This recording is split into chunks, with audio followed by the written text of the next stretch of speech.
A verdadeira viagem do descobrimento não consiste em buscar novas paisagens, mas novos olhares. Marcel Proust. Se a fotografia é arte, ela não basta só o olhar. O resultado da foto ela tem que ser também uma coisa que remeta àquele autor. Como você vê um quadro do Miró sem nunca ter visto esse quadro e você pode afirmar, não, esse quadro só pode ser do Miró, ou alguém imitando o Miró.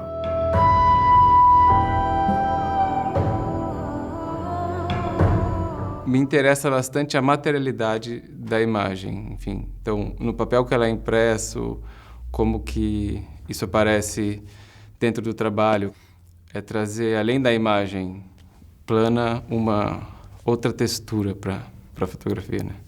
A forma, no caso do meu trabalho, está sempre a favor do conteúdo. A minha preocupação estética, ela existe para que o conteúdo atinja o espectador.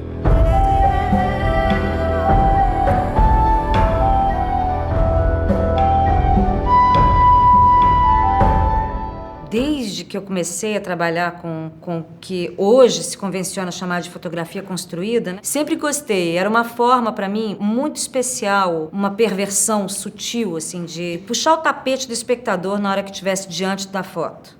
A série Infinito, na verdade, é exatamente esse momento aonde eu tô entre o fotojornalismo e um trabalho mais pessoal. Enxergar essa realidade de outro jeito.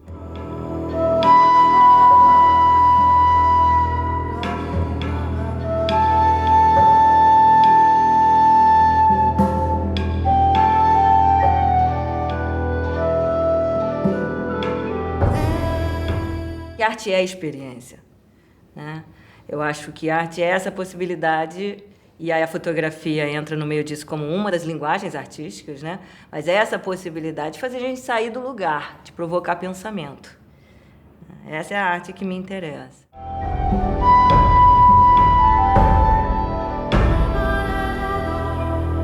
Se você analisar mais fundo, você vai ver que ali tem umas questões de sexualidade, de dor, que está sempre no meu trabalho. O que eu vejo hoje, quando eu olho, é que está tudo mais ou menos sempre repetindo isso, né?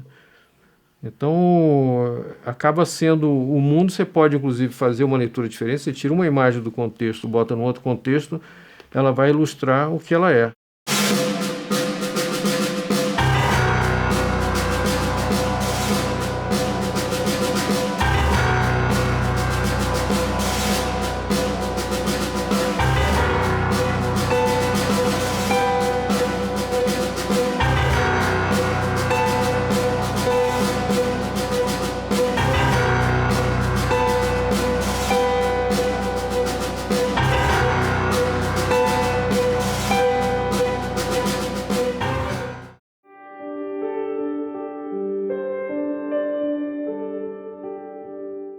Eu acho que eu sou, acima de tudo, um poeta, mesmo. E eu me assumo como tal, não só pela fotografia que eu pratico, que é absolutamente múltipla. Em fotografia me interessa, de fato, todas as possibilidades que ela oferece dentro de determinados conceitos daquilo como eu compreendo que seja a execução de uma imagem. Madruga, ninguém na rua, apenas cinzento dorme o cimento. Orlando Azevedo. Eu acho que a boa poesia é que te provoca muitas imagens, muitas fotografias na mente. E uma boa fotografia é que te provoca e desencadeia um belo poema no teu interior. Essencial é saber ver sem estar a pensar, saber ver quando se vê e nem pensar quando se vê, nem ver quando se pensa. Alberto Caeiro. Trabalhar essa relação imagem-palavra, traduzir as imagens e em palavras, traduzir as percepções que nós temos em palavras e também poder interpretar ideias verbais de modo visual, imagético. Trabalhar a dupla via. O texto é muito poderoso, né? As frases de efeito, né, assim. E eu sempre achei muito curioso, falei assim, por que fotógrafo não pode escrever sobre a imagem? Quer dizer, por que a imagem não pode? Se a publicidade faz isso o tempo todo, quer dizer, na verdade eu também quero, também posso fazer, né? Olha, ele vê a foto e ele vê um título escrito à mão ou impresso que descontextualiza, não uma balançada nele. Ele acha que ele entendeu, mas aquele título, na verdade, era para isso mesmo, era para provocar. Tantos anos no jornal, né, a gente vai aprendendo outras coisas. Eu nunca tinha escrito. Um dia falou assim, ó, colunista social vai tirar férias, eu queria que você fizesse a coluna. Eu falei assim, eu posso fazer do meu jeito, do jeito que eu penso? Pode ser uma crônica fotográfica com um pequeno texto de um evento? Pode. Então, eu acho que virou um espaço também de debate da fotografia, e uma crônica mesmo da cidade, né? Um lugar para a cidade se ver, lugarzinhos que não se falam muito, mas que as pessoas depois lembram e falam, nossa, quanto tempo que eu não via esse lugar, que as pessoas vão esquecendo. Eu sempre faço esse trabalho de juntar a literatura com a fotografia, né? Por exemplo, agora a gente está construindo um outro livro, a gente vai publicar em janeiro, com contos do Machado de Assis. Eu acho que são duas formas de expressão muito potentes e que juntas, uma ganha muito da outra, né?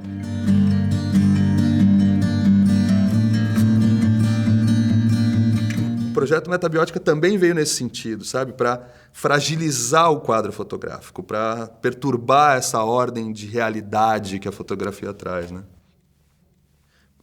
Pintei uma figura armada, né, na parede, apontando, e eu esperava com essa imagem uma simples composição. E no final um senhor vem e, ao me ver com a câmera apontada para a parede, ele para, levanta as mãos para trás, como quem diz, eu não estou atrapalhando a sua foto. Ele viu um fotógrafo, uma pintura, e levantou a mão assim. A cena era tão perfeita, mas tão perfeita, que eu só consigo clicar quando ele já abaixa a mão, porque minhas pernas chegaram a tremer, né? Eu não esperava jamais que a realidade pudesse me trazer espontaneamente aquilo. E eu costumo dizer que é uma piada do destino, porque a primeira foi a mais curta, para dizer, vai, faz, um estímulo, né? E a mais longa foi a segunda imagem. Então eu passei 2 meses e meio diariamente em frente de uma parede, clicando, e era a imagem da flor. Eu pintei um jardim de flores na parede, recortei uma flor em madeira, né, pintada exatamente como aquelas, e essa flor ficava no chão. A minha intenção era que alguém pegasse a flor. Mas 99% das pessoas chutavam a flor. O pinhole cada vez mais foi se mostrando um instrumento de trabalho muito potente, porque muita gente usa o pinhole como uma introdução ao trabalho propriamente com a câmera, com lente, com filme na época, ou então com digital, né? Mas eu fui cada vez mais acreditando na potencialidade do pinhole como trabalho, né? Esse é um trabalho que vai ter 2 metros de altura por 5 de largura, que eu fotografei aviões em diversos aeroportos do Brasil e dos Estados Unidos.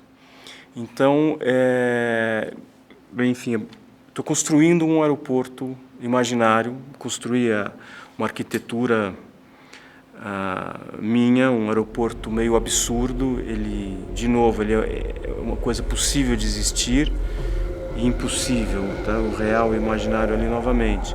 Aí vou ter milhares de fotos para compor uma única imagem. E é uma coisa difícil, porque o aeroporto não é um lugar que você pode ficar sobrevoando. Com fotografia também, eu comecei a trabalhar com instalação, a ocupar espaços com a fotografia. Tem um trabalho que eu gosto muito, que eu fiz há uns 2 anos atrás, que é um labirinto ocupava uma sala de 15 metros por 7, e as paredes são fotos de parede de tijolo baiano impressas em voal. Então, ele é um labirinto que ele é translúcido, mas dependendo de como a luz incide no tecido, às vezes ele fica um pouco mais opaco, às vezes ele fica um pouco mais transparente. Às vezes a gente fala em instalação, a primeira coisa que se pensa é a ocupação de espaços grandes, né? Grandes instalações. Então, o aquário é um objeto, é uma pequena instalação, né? Onde as fotos são colocadas a flutuar na água, né? Imersas em água, através de decalques de películas de Polaroid, que são transportadas, né? Retiradas do suporte do papel e ficam soltas, né? Sem suporte nenhum, elas viram um plásticozinho enrolado, mas né? Não tem forma.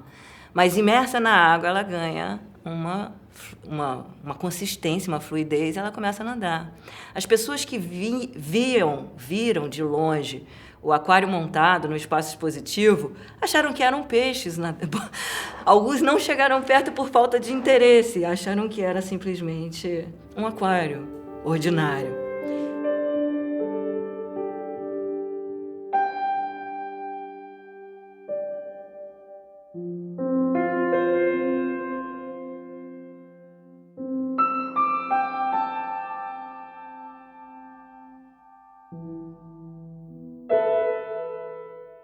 O meu ponto de vista é o ponto de vista do corpo que eu tenho. Para mim seria difícil imaginar um outro corpo.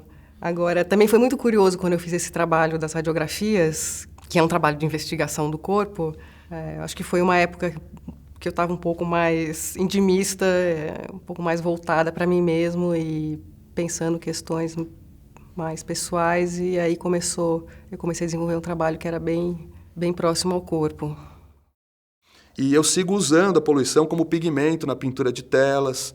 Tenho feito o que eu chamo de polografia, que já é um outro processo, mas dentro dessa mesma série, em que eu criei uma estrutura, eu fixo essa estrutura no escapamento dos caminhões e uso uma matriz metálica para imprimir, através dessa matriz, usando o escapamento como um spray, vamos dizer assim. Esse escapamento projeta a fuligem através da matriz e imprime imagens. Então eu comecei com crânios, que para mim é o retrato coletivo, né? O crânio não é só a ideia da morte, mas um crânio é aquilo que está por baixo de todos os rostos. Então é um retrato coletivo.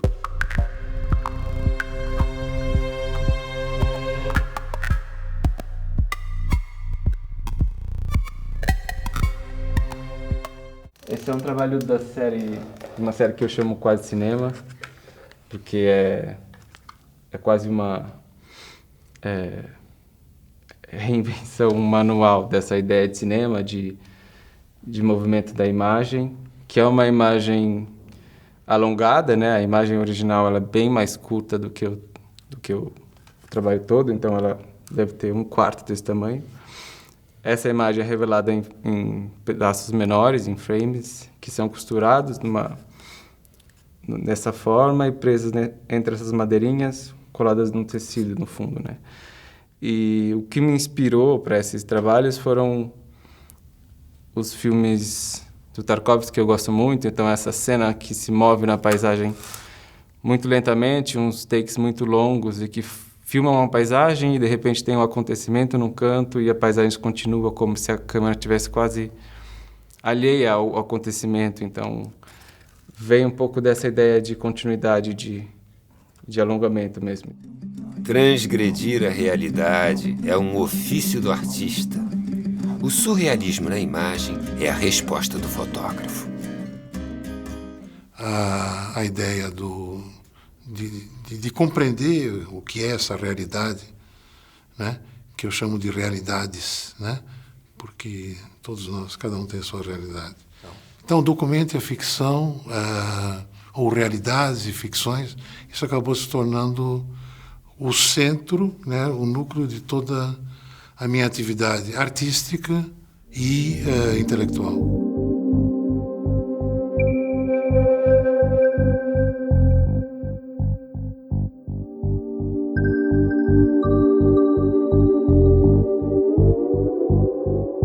Tanto se falou dessa experiência mimética, dessa transposição do dito real, né, para a imagem, que tudo isso é uma falácia, que sabemos que toda imagem é construída e tal. Mas eu queria levar para o retrato essa experiência do meu fazer fotográfico, né,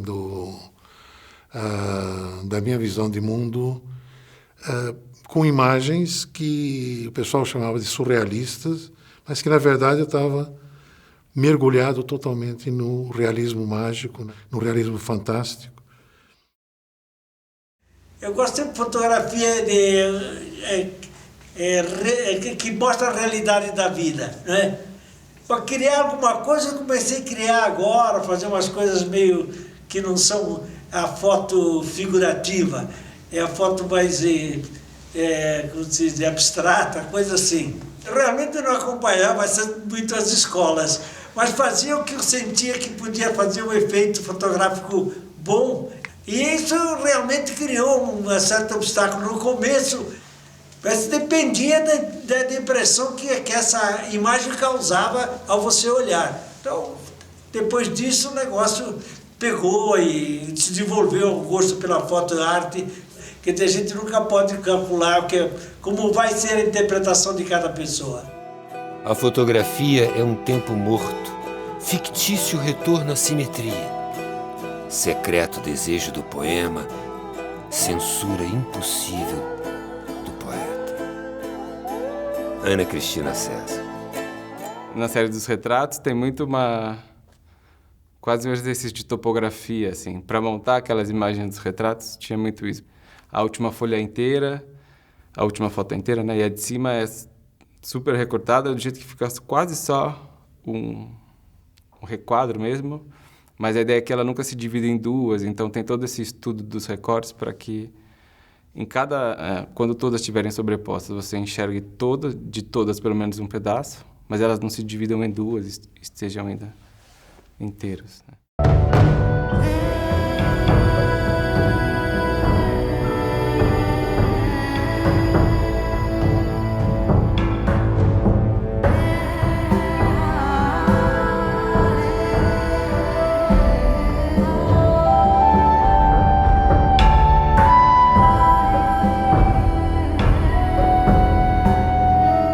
Eu tenho feito algumas documentações, quando consigo, quando posso, estar no campo das artes. A primeira, talvez mais importante delas, tenha sido o Iberê Camargo, né, que é um dos maiores pintores do Brasil. Mas eu fui lá com a proposta: Iberê, eu queria vir aqui, às vezes, fotografar o teu ambiente de trabalho, tu trabalhando e tal. A minha ideia é fazer um livro, o artista Iberê Camargo, né? Ele foi me dando espaço, eu fiquei praticamente um ano fotografando ele. E são basicamente fotos preto e branco, todas preto e branco, dele trabalhando, dele tomando café, dele pensando, dele meio triste, dele atendendo o telefone. E ele tinha um manequim de vitrine, de loja, muito presente nas pinturas dele nesse período, né? Então, eu tinha que... Não deixa de ter uma narrativa nesse livro também, mas eu tinha que ter uma forma de terminar e avisar que o Iberê tinha morrido no livro, mas eu não queria fazer com o Iberê isso. Aí um outro dia eu estava os dois braços no chão, eu digo, eu vou fotografar esse manequim aqui e ele vai ser a metáfora do final do Iberê. Aí, um dia eu fui visitar o Chico e ele elogiou o livro do Iberê. Eu digo, vamos fazer um teu, tu topa e tal. Né? Daí eu inventei, eu digo, Chico, podia ser o seguinte, o processo de tu para ter uma narrativa, um fio, né? Tu fazendo uma escultura do começo ao fim. E ele já estava com 86 anos, eu acho. É meio de risco, né, o negócio, porque eu digo, vai que demora, que eu não consigo. Ele decidiu que ele não ia fazer pedra. Ele disse, eu estou ficando velho, acho, eu não tenho mais força. Daí ele decidiu fazer num ateliê fechado, o ateliê de solda, um guerreiro de ferro e madeira, que a partir de um tronco de madeira, ele vai agregando varetas de ferro e vai vestindo esse guerreiro e acaba condecorando com roelas e parafusos e tal. Dizem que surgiu como uma metáfora no tempo da ditadura e tal, né? Já que ele se sentia impotente, ele criou um exército de guerreiros ao longo do trabalho da vida dele. Eu sou fotógrafa. Eu conto histórias com imagens, com fotografias simplesmente. Mas naquele trabalho especificamente, eu tive o desejo de trabalhar com o vídeo, porque o vídeo me daria a possibilidade do movimento, já que eu ia falar sobre a imobilidade. E depois disso eu tenho prestado mais atenção em vídeos e em fotógrafos que trabalham dessa forma híbrida, com fotografia e com vídeo.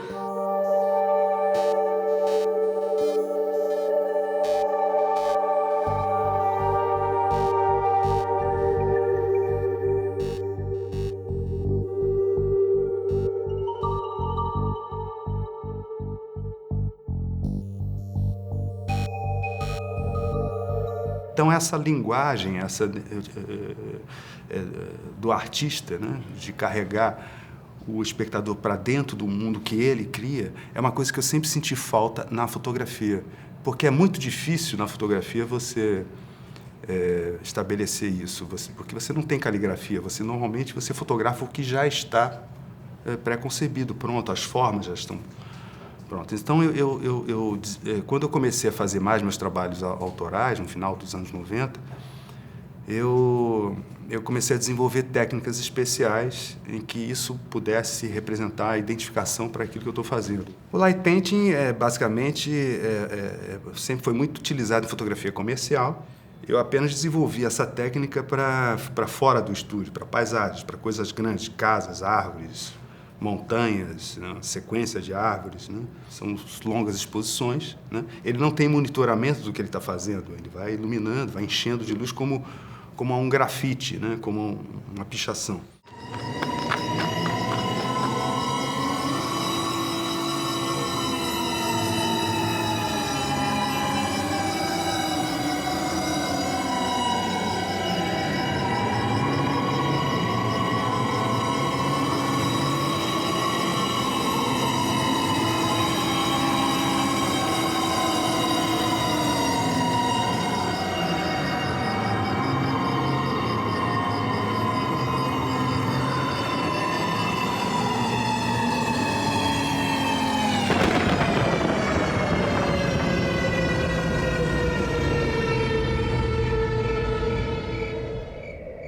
O cinema, eu acho que ele te leva mais, ele faz você pensar mais.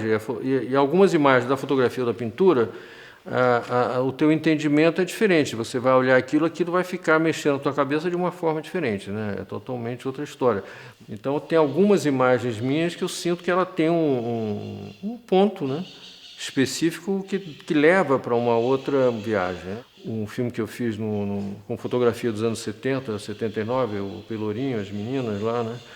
E o filme não tem um tempo, ele virou um filme sem ser realmente só sobre aquelas mulheres, virou uma coisa que é sobre...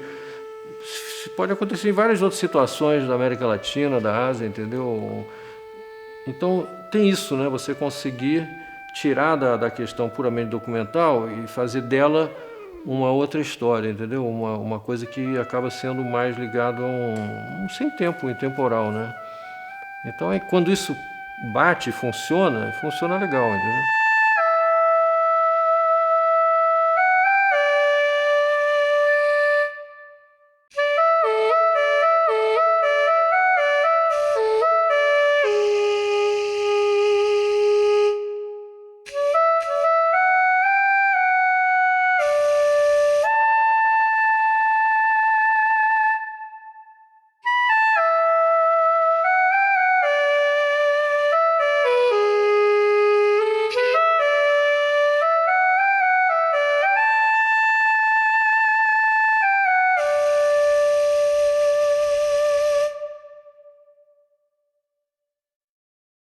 Quer dizer, a arte, se você vê um bom trabalho de arte, ela mexe com a pessoa, ela vai mudar a pessoa, sempre o indivíduo. O mundo não vai ser mudado pela arte. Eu acho que os indivíduos podem ser tocados por várias obras de arte e podem mexer com a própria existência dele, entendeu? Agora, mudar o mundo, a arte mudar o mundo, não é a arte, né? O homem é que vai mudar o mundo, né?